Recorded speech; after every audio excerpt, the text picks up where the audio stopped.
ဒီနေ့ကတော့ဘရင်တော်မင်းတရားကြီးရဲ့နန်းတော်ရဖြစ်တဲ့နန်းတော်တစ်ခုလည်းဖြစ်တဲ့ကမ္ဘောဇတာရီနန်းတော်ကြီးကိုတွားပြီးတော့လေ့လာကြည့်မှာဖြစ်ပါတယ်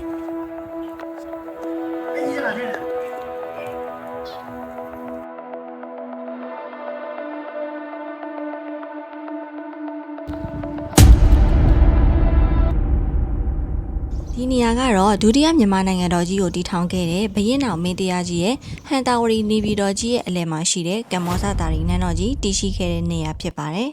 ။တည်ရှိခဲ့တဲ့နေရာလို့ပြောခဲ့ရတဲ့အကြောင်းကအခုမြင်နေရတဲ့နန်းတော်ကြီးကဘရင်တော်မင်းတရားကြီးတည်ထောင်ခဲ့တဲ့မူလနန်းတော်လုံးဝမဟုတ်ပါဘူး။ဆိုလိုတာကဒီနန်းတော်ကြီးကဘရင်တော်မင်းတရားကြီးတည်ဆောက်ခဲ့တဲ့နန်းတော်နဲ့ပုံစံတူပြန်လဲတည်ဆောက်ထားခဲ့တဲ့နန်းတော်ပဲဖြစ်ပါတယ်။ဒီနေ့မှာတော့မူလနန်းတော်ဟောင်းတည်ရှိခဲ့တဲ့နေရာမှာဘယ်လိုသမိုင်းအထောက်အထားတွေကျန်ရှိနေအောင်လဲဆိုတာနဲ့မူလနန်းတော်ကြီးဘယ်လိုပျက်စီးသွားရတယ်လဲဆိုတာကိုတွားပြီးတော့လေ့လာကြည့်မှာဖြစ်ပါတယ်။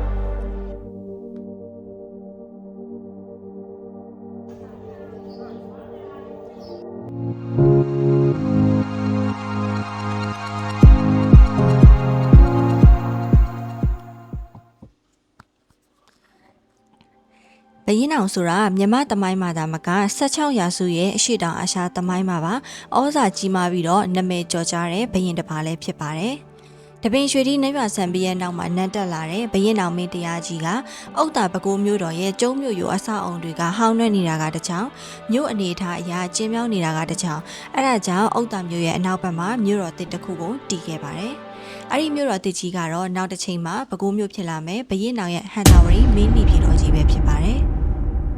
တက္ကရာ1553ခုနှစ်မှာမြေနန်းပြသက်တော်ကြီးအပါအဝင်နန်းတော်ဆောင်တွေနဲ့မြို့တော်တကြီးကိုစတင်တည်ဆောက်ခဲ့ပြီးတော့1566ခုနှစ်မှာတော့တည်ဆောက်ပြီးစီးခဲ့ပါတယ်။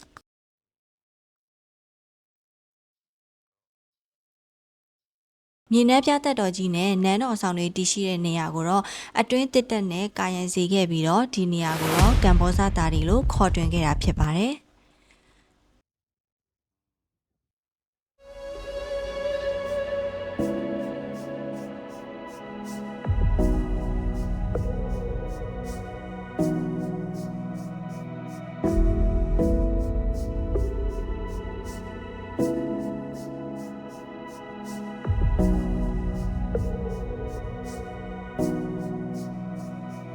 မြို့ရိုးရဲ့မျက်နှာတစ်ဖက်တစ်ချက်စီမှာမြို့တကားပေါက်9ပေါက်စီနဲ့စုစုပေါင်းဝင်ပေါက်20ရှိတဲ့စတုကံပုံတိဆောက်ခဲ့တဲ့မြို့တော်တစ်ကြီးကတော့ဒုတိယမြန်မာနိုင်ငံတော်ကြီးရဲ့ကြီးကျယ်ခမ်းနားတဲ့ဘရင်အောင်ရဲ့ဟန်တာဝရီမြို့တော်တစ်ကြီးဖြစ်ပါတယ်။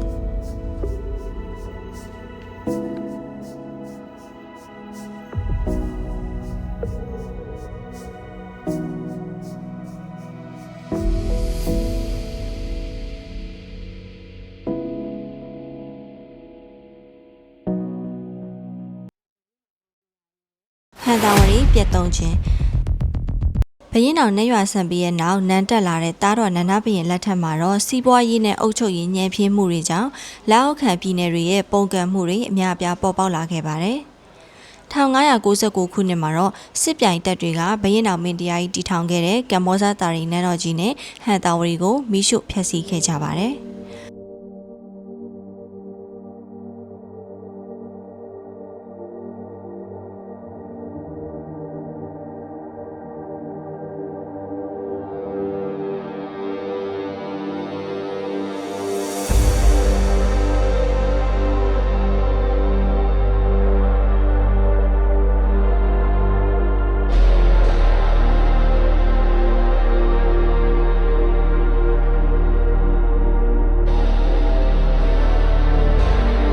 ဒါကြောင့်ဒီနေ့တွေ့ရှိနေရတဲ့ကမ္ဘောဇတာရီနန်းတော်ကြီးကဘရင်အောင်မင်းတရားကြီးရဲ့မူလနန်းတော်ကြီးမဟုတ်ဘဲအတက်နိုင်ဆုံးပြန်လည်တူညီအောင်တည်ဆောက်ထားတဲ့နန်းတော်တစ်ကြီးပဲဖြစ်ပါတယ်။1990ခုနှစ်ဟန်တာဝရီပြတ်သုံးပြီးရဲ့နောက်နှစ်ပေါင်း400ကျော်လောက်မြေအောက်မှာနှိမ့်မြုပ်နေတဲ့ကမ္ဘောဇတာရီနန်းတော်ကြီးရဲ့ပြန်လည်တူးဖော်မှုတွေကိုတော့1990ခုနှစ်ရောက်မှပြန်လည်ဆောင်ရွက်ခဲ့ကြတာဖြစ်ပါတယ်။တမိုင်းပညာရှင်တွေဘီတုကပညာရှင်တွေကရခင်ကြံရစ်ခဲ့တဲ့မိသစ်နန်းတော်ရာနေရာကအကျွင်းကြံတွေတမိုင်းထောက်ထားတွေကိုတိုက်ဆိုင်စစ်ဆေးပြီးတော့မူလနန်းတော်ကြီးနဲ့အတက်နိုင်ဆုံးတူညီအောင်ပြန်လည်တည်ဆောက်ခဲ့ကြတာဖြစ်ပါတယ်။ မူလမြေနဲ့ပြသက်ဆောင်ရဲ့အဆောင်တွေကိုတော့ရွှေပိန်းချထားပြီးတော့အချို့အဆောင်တွေရဲ့ခေါက်မိုးတွေမှာဆိုရင်ရွှေသားအစ်စ်နဲ့တော့မိုးထားခဲ့တယ်လို့သမိုင်းမှတ်တမ်းတွေမှာလည်းရေးသားခဲ့ကြပါတယ်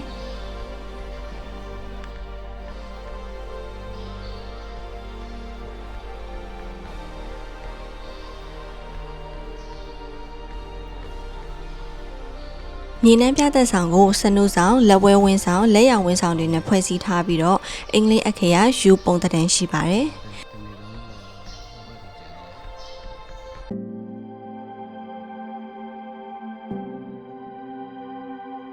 စနုဆောင်နဲ့ကက်လျက်အနောက်ဘက်ခြမ်းမှာရှိနေတဲ့မြေနှမ်းပြသက်ဆောင်ထဲမှာဆိုရင်မြမပလင်ရှိမျိုးတွေကအမြင့်ဆုံးဖြစ်တဲ့ရှင်သေးရုပ်ထုခံထားတဲ့တီဟာသနပလင်ရှိပြီးတော့ဒီမြေနှမ်းပြသက်ဆောင်ဟာဆိုရင်ဘရင်ညီလာခံအခမ်းအနားတွေကျင်းပတဲ့အခါမျိုးနဲ့နိုင်ငံအရေးကိစ္စတွေဆုံးဖြတ်တဲ့အခါမျိုးတွေမှာအသုံးပြုခဲ့ကြတာဖြစ်ပါတယ်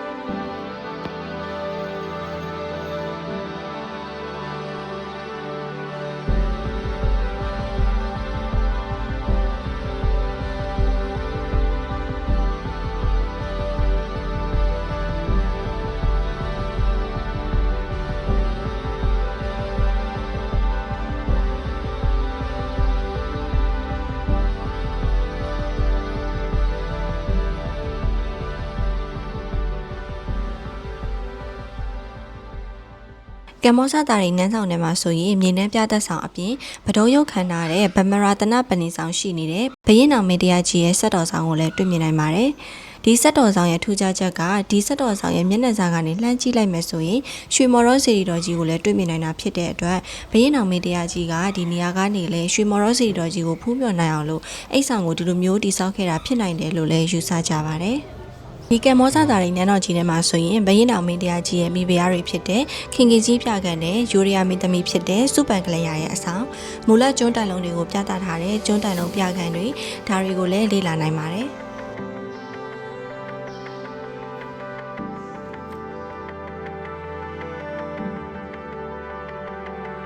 ဟန်တာဝရီခေညီလာခံကျင်းပပုံစနစ်ကိုကိုကပြသထားတဲ့ပုံတွေနန်းတော်ကြီးကိုစတင်တူပေါ်စဉ်ကမှတ်တမ်းတပ်ပုံတွေနဲ့မူလနန်းတော်ကြီးရဲ့ကျွန်းတိုင်လုံးအချို့ကိုလည်းတွေ့မြင်နိုင်ပါတယ်ဘရင်တော်မင်းတရားကြီးကဒီနန်းတော်ကြီးကိုစတင်တည်ဆောက်တဲ့အခါမှာဘရင်ရဲ့လက်အောက်မှာရှိနေတဲ့မြို့စားနယ်စားတွေကသူတို့ရဲ့မြို့နယ်တွေမှာရှိနေတဲ့အကောင်းဆုံးကျွန်းသစ်တွေကိုဒီနန်းတော်ကြီးဆောက်လုပ်ဖို့အတွက်ပေးပို့ပေးခဲ့ရပါတယ်အဲ့လိုပေးပို့တဲ့အခါမှာလည်းမြို့နာမည်နဲ့မြို့စားတွေရဲ့နာမည်ကိုကျွန်းတိုင်လုံးကြီးတွေရဲ့အောက်ခြေမှာမြန်မာဘာသာမွန်ဘာသာတွေနဲ့ရေးထိုးထားခဲ့ကြပါတယ်။အဲ့လိုမျိုးရေးထိုးခဲ့ကြတဲ့စာတွေကိုလည်းအခုကျွန်းတိုင်လုံးကြီးတွေတချို့ရဲ့အောက်ခြေမှာတွေ့မြင်နိုင်ပါသေးတယ်။ဟန်တာဝရီနေပြည်တော်ကြီးရဆိုရင် AD 16ရာစုနှစ်ရဲ့စီးပွားရေးအချက်ချာကြတဲ့ဒေသတစ်ခုလည်းဖြစ်ခဲ့တာဖြစ်ပါတယ်။နန်းဆောင်တွေကိုရွှေပိန်းချထားပြီးတော့အကောင်းဆုံးဆိုတဲ့ကျွန်းသစ်တွေနဲ့တိစောက်ထားခဲ့တဲ့ဘရင်တော်မင်းတရားကြီးရဲ့ကမ္ဘောဇတာရီနန်းတော်ကြီးရှိတဲ့ဟန်တာဝရီမင်းနေပြည်တော်ကြီးဟာဆိုရင်တစ်ချိန်ကခမ်းနားကြီးကျယ်တဲ့မြို့ပြကြီးတစ်ခုဖြစ်ခဲ့တာဖြစ်ပါတယ်။